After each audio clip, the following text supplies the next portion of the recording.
up, guys? Lance the Obscure Movie Guy coming to you once again with another fun-filled, fact-filled video that you probably won't care about, but we're going to do it anyways, trying to change the world one post at a time. And today I want to talk to you about an independent film that came out 30 years ago that is deserving of some recognition. So let's take a quick look at Smoke and Mirrors and then talk about this vintage independent film. And as you concentrate, the light will seem to get closer and closer and closer. I've been having these blackouts. I mean, sometimes I think I'm with two different people. If she knew about me, she wouldn't have come to you. I thought you didn't smoke. I don't smoke. I thought hypnosis was supposed to cure you in one shot. We've got to do this. I decided I was better off smoking, okay? And I think that if I can quit smoking, then other things in my life will get better too. Who did you want to kill? But he wasn't in there. I've never felt like this before. Just give me another chance.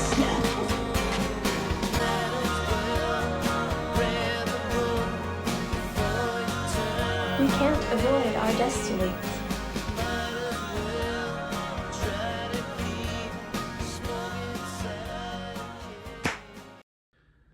So Smoke and Mirrors is the brainchild of a gentleman named Dennis Peterson, who reached out to me, wanted to know if I'd take a look at his film and give it a review because they are celebrating essentially the 30th anniversary of this film. And Peterson served as writer and director on the film and probably wore a bunch of other hats during the production of this film as well.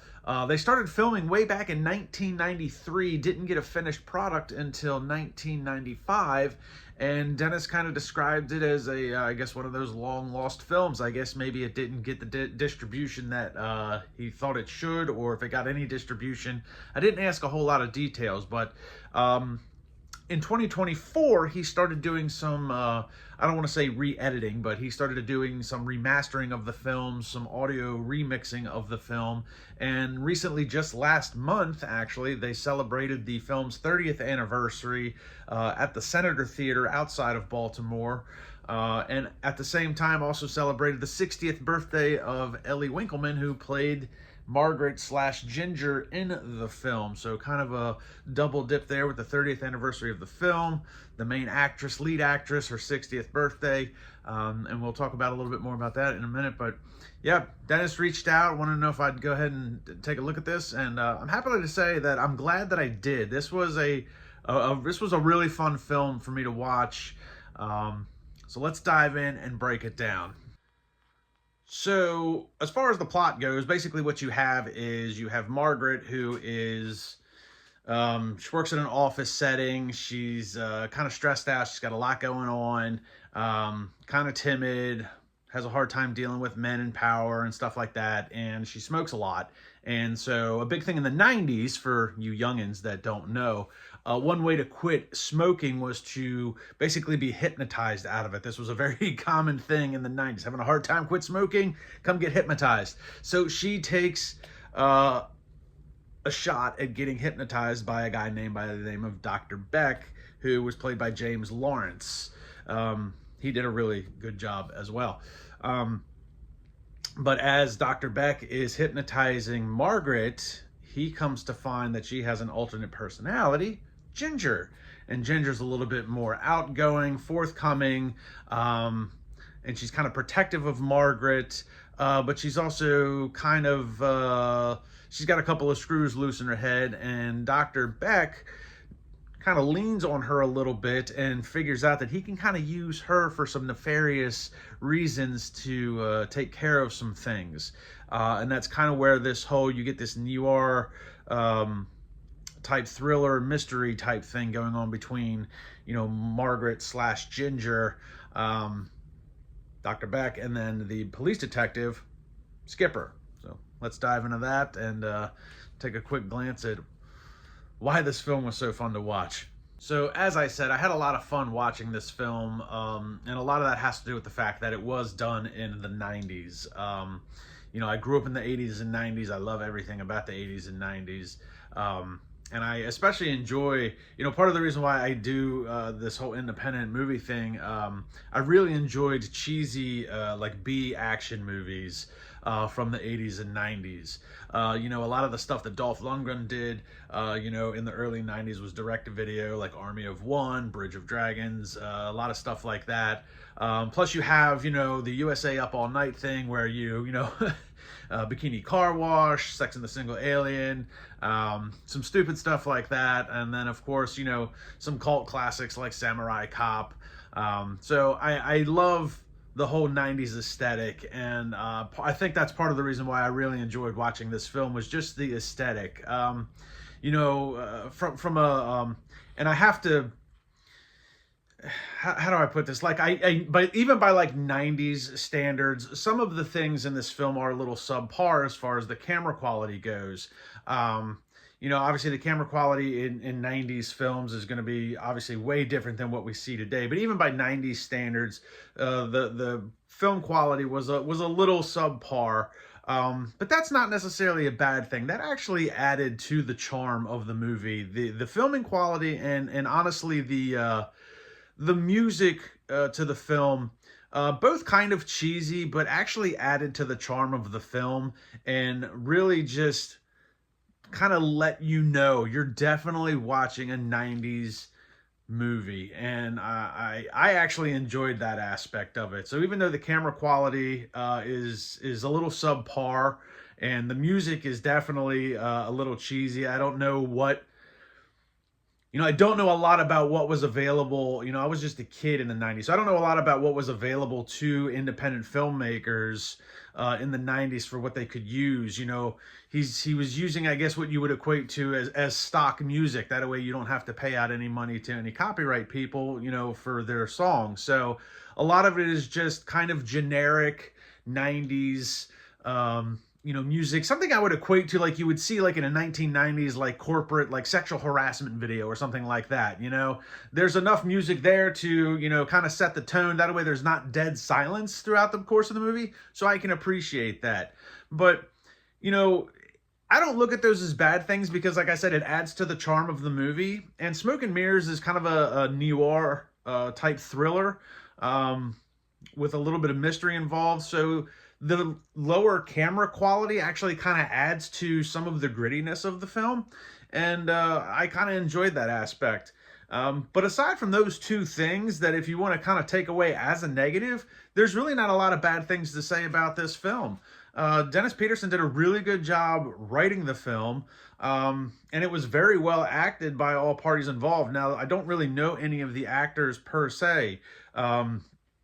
Ellie Winkleman's the main character. She plays Ginger / Margaret. Trying not to give too much away there, but she does play two different characters in the film. And she did a really, really good job portraying both characters, essentially. Which is kind of weird because she did such a good job in this film, and this is pretty much the only thing she's ever done that I can find on IMDb. She did this film in 95, and then there was like a 16-minute short that she did in like 1993, and they're like, that's it. And I was kind of surprised because, she's good looking, she's pretty, she's delivered her lines really well, she acted both parts very well. I feel like she could have gone on to have a pretty good career. Now, outside of that, you do have a couple of actors that did have, actually still have, pretty prominent careers. So let's break that down. Brian Lally plays Skipper. He's a detective and the love interest of Margaret, and he's going on to have a pretty prominent career with a lot of other independent stuff, some TV things. He's not, an A-lister by any means, but he's had a very steady career doing multiple things each year since then. The same can be said for James Black, who had a very small part in the movie. He played Officer Edwards, or Detective Edwards, I believe. And he's going on to have a very prominent career as well, doing a lot of TV stuff.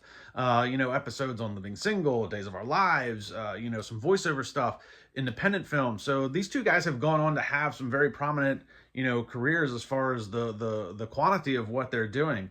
And both actors did very good jobs. Now, James didn't have a really big part in the film, but Brian Lally, who played Skipper, was, like I said, he was the love interest. pretty prominent part. They all did a really good job, with screen chemistry, delivering their lines. He was very believable as the detective and the love interest, and it was really interesting to see the dynamic between him and Ellie on screen and how that played out with her playing multiple characters. And again, James Lawrence as Dr. Beck did a really good job acting as well. So, all parties involved did a really good job. So, I mean, despite the camera quality, the music, like I said, if you take those things away as a negative, which I don't really think you should, because it wasn't that much of a distraction. It's just something that you notice because it is a 1995 film. But well written, good mystery, great acting. Now, I will say that despite it being a mystery, the movie is kind of predictable. So you can kind of see, really at the 25-minute mark, you can kind of see where this movie is going to kind of go. But the story is interesting enough that you actually do want to see it play out. And there was a couple things that, even though it was kind of predictable, there was a couple things that kind of threw me off just a little bit. But Dennis Peterson did a really good job, because it is low budget. He doesn't really have any special effects in the movie, which back then would had to have been more practical than anything else. But there's really nothing that garners any type of real heavy type special effects. There's no CGI. There is some very clever shots and good cinematography that he uses throughout the film. So despite, even if the camera quality is a little bit low, the cinematography is actually pretty good in the shots that he took to kind of expand the universe in which they're playing in. And there was some camera trickery towards the end of the film where you have Margaret and Ginger, on screen at the same time, kind of playing, angel and devil and tit for tat.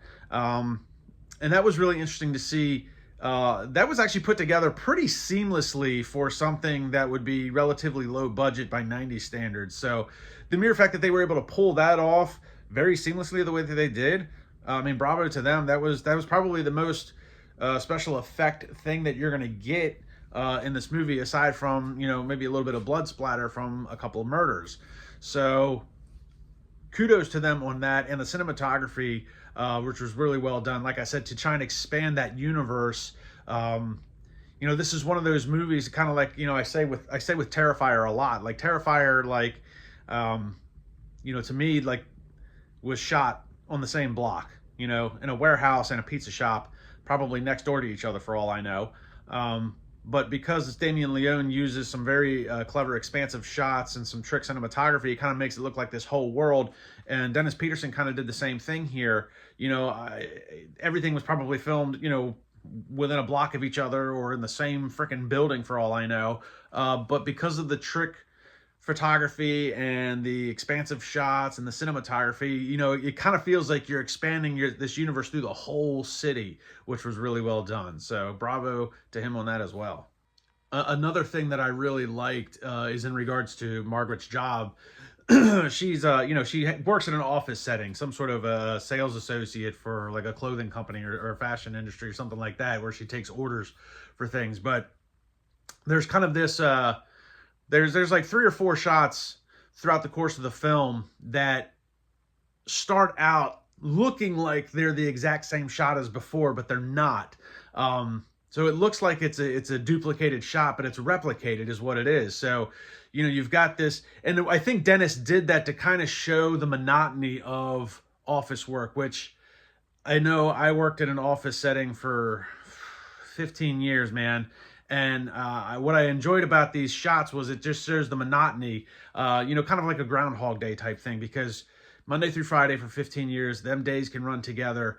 And I'm pretty sure that's what he was going for with some of these shots. And at the end of the film, he gets one more last shot of instead of the guy and the gal coming into the office and starting their day, they're kind of leaving the office to kind of let you know that the day is ended, the movie's kind of ending, and that things are a little different on the way out the door than when coming in. So I thought that was pretty clever and well written into that aspect.